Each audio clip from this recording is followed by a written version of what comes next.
Bismillahirrahmanirrahim. Assalamualaikum warahmatullahi wabarakatuh. Pada kesempatan kali ini, saya akan menjelaskan tentang active learning atau pembelajaran aktif. Pada pembahasan kali ini, ada 8 subtema.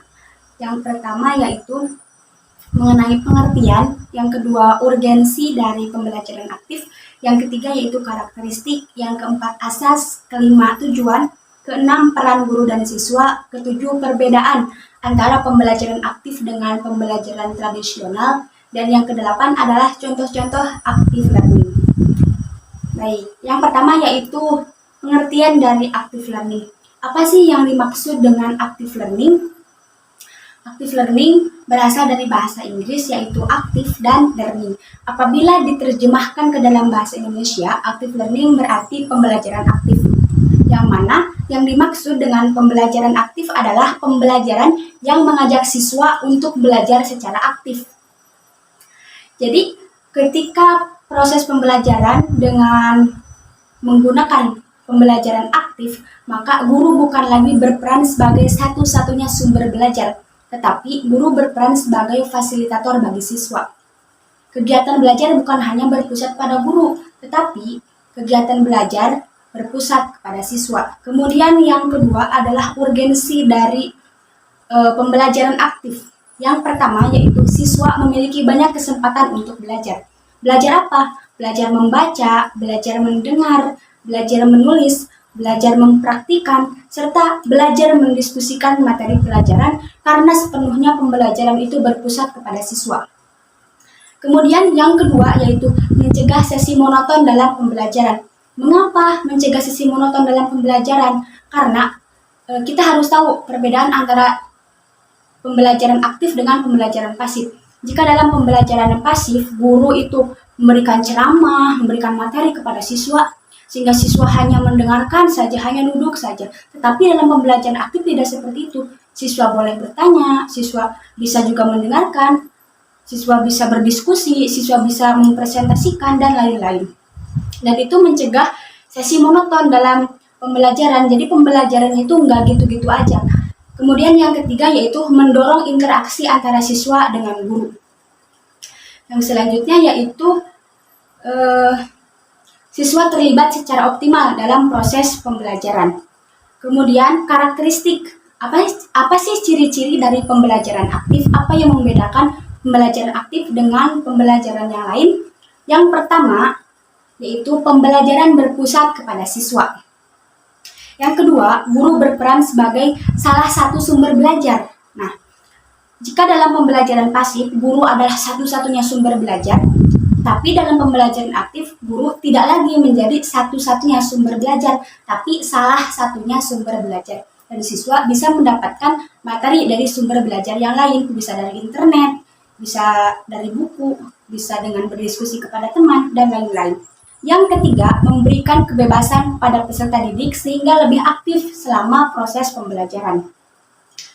Selanjutnya yaitu asas dasar atau prinsip pembelajaran aktif.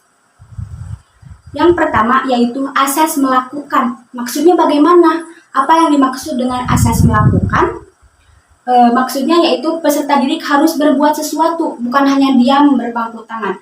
Di sini dalam proses pembelajaran aktif, siswa bukan hanya atau jangan hanya diam, jangan hanya menunggu materi diberikan oleh guru baru ia belajar, tapi ia harus bisa apa? Harus bisa belajar mandiri, harus berinisiatif untuk mencari materi pelajaran dari sumber-sumber yang lain, jangan hanya mengandalkan dari guru saja. Kemudian yang kedua, asas menggunakan semua panca indera agar memperoleh pengetahuan yang lebih mengesankan. Nah, ketika dalam pembelajaran pasif, siswa hanya mendengar guru, ia cenderung apa? Hanya menggunakan indera pendengaran dan indera penglihatan. Tetapi dalam pembelajaran aktif, semua indera yang dimiliki oleh siswa atau panca indera itu diberdayakan. Siswa mendengarkan, kemudian siswa melihat, siswa juga berbicara, siswa juga mempraktikkan. Yang ketiga yaitu asas eksplorasi lingkungan. Karena active learning memanfaatkan lingkungan sebagai sumber belajar. Kemudian apa tujuan dari adanya pembelajaran aktif? Tujuan dari adanya pembelajaran aktif adalah untuk mengoptimalkan penggunaan semua potensi yang dimiliki oleh siswa, sehingga mereka dapat mencapai hasil belajar yang memuaskan sesuai dengan karakteristik pribadi yang mereka miliki. Nah, kan kita tahu gaya belajar siswa itu ada 3, ada visual, ada auditori, ada juga kinestetik. Ketika guru mengajarkan materi dengan menggunakan metode ceramah, berarti yang lebih diuntungkan itu siapa? Siswa yang apa? Yang memiliki gaya belajar auditori, sedangkan siswa yang memiliki gaya belajar kinestetik tidak diuntungkan, ia akan cepat jenuh, ia akan cepat bosan.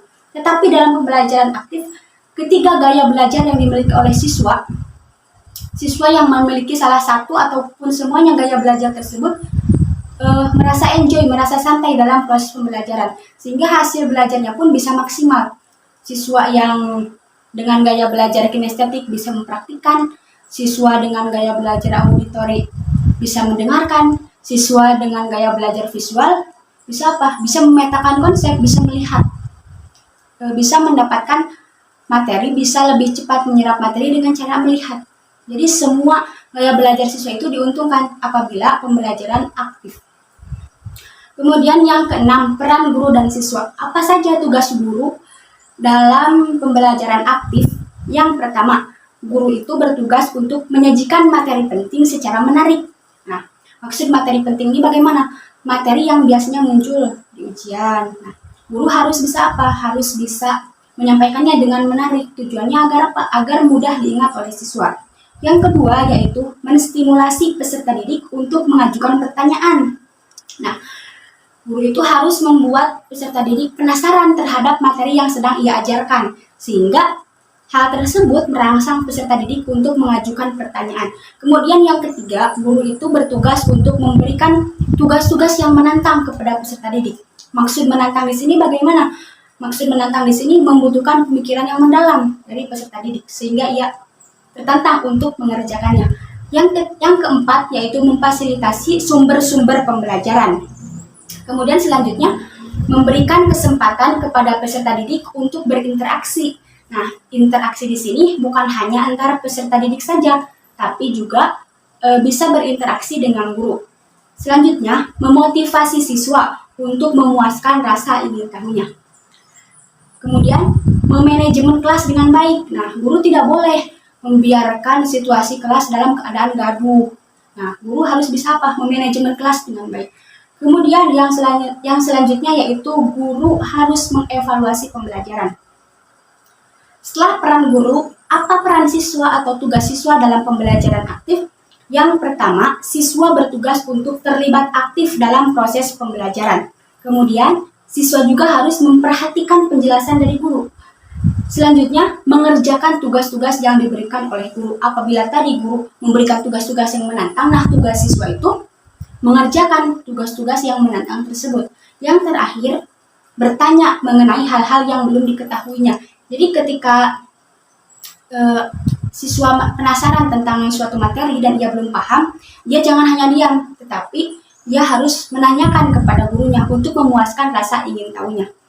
Yang ketujuh yaitu perbedaan antara pembelajaran aktif dengan pembelajaran tradisional. Dalam pembelajaran aktif, pembelajaran itu berpusat kepada siswa, sedangkan dalam pembelajaran tradisional, pembelajaran berpusat kepada guru. Kemudian, dalam pembelajaran aktif, siswa itu memahami apa yang dipelajari. Mengapa demikian? Karena dalam pembelajaran aktif, semua indera yang dimiliki oleh siswa itu diberdayakan. Jadi, ia lebih mudah mengingat sesuatu, mengingat materi yang diajarkan.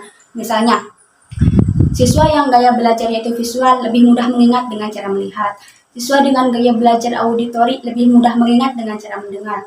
Siswa dengan gaya belajar kinestetik lebih mudah mengingat dengan cara mempraktikkan. Nah, jadi ia lebih paham apa yang dipelajari. Sedangkan dalam pembelajaran tradisional, siswa itu cenderung tidak memahami apa yang ia pelajari. Karena apa? Hanya mengandalkan beberapa indera aja. Misalnya, hanya mendengarkan ceramah aja. Dia cenderung tidak paham. Yang ketiga, dalam pembelajaran aktif, siswa ini menemukan pengetahuan. Sedangkan dalam pembelajaran tradisional atau pembelajaran pasif, siswa ini menerima pengetahuan. Jadi cenderung tidak ada inisiatif untuk mencari pengetahuan baru. Selanjutnya yaitu dalam pembelajaran aktif memberdayakan semua indera pada peserta didik tuh. Dalam pembelajaran tradisional kurang memberdayakan indera pada peserta didik. Selanjutnya, dalam pembelajaran aktif menggunakan banyak media, menggunakan banyak teori, serta disesuaikan dengan pengetahuan yang sudah ada. Sedangkan dalam pembelajaran tradisional sebaliknya, kurang banyak media, kurang banyak teori, serta tidak perlu disesuaikan dengan pengetahuan yang sudah ada. Yang kedelapan adalah contoh-contoh active learning. Yang pertama yaitu think, pair, share. Maksudnya bagaimana? Yang pertama think. Guru memberikan pertanyaan kepada siswa, kemudian meminta siswa untuk memikirkan jawaban dari pertanyaan tersebut. Setelah itu pair, meminta siswa untuk berdiskusi dengan temannya. Setelah itu share, membagi pengetahuannya tersebut di depan kelas. Yang kedua yaitu collaboration learning group. Siswa dibagi kelompok yang terdiri dari 4-5 orang. Setelah itu di setiap kelompok ada ketua kelompoknya dan ada yang bertugas untuk menulis, ada sekretaris kelompoknya. Nah, kemudian guru memberikan tugas untuk dibahas bersama-sama. Tugas harus diselesaikan dalam bentuk makalah ataupun berupa tulisan. Yang selanjutnya yaitu student-led review session. Nah, dalam contoh ini atau dalam model ini digunakan untuk mereview materi yang telah lalu. Jadi, guru meminta siswa untuk menjelaskan kembali materi yang telah diajarkan di depan kelas. Selanjutnya yaitu reading guide. Guru mengajak siswa untuk membaca teks. Teks tersebut teks yang berhubungan dengan pokok pembahasan. Bisa berupa majalah, koran, ataupun buku-buku pelajaran. Yang terakhir yaitu concept mapping.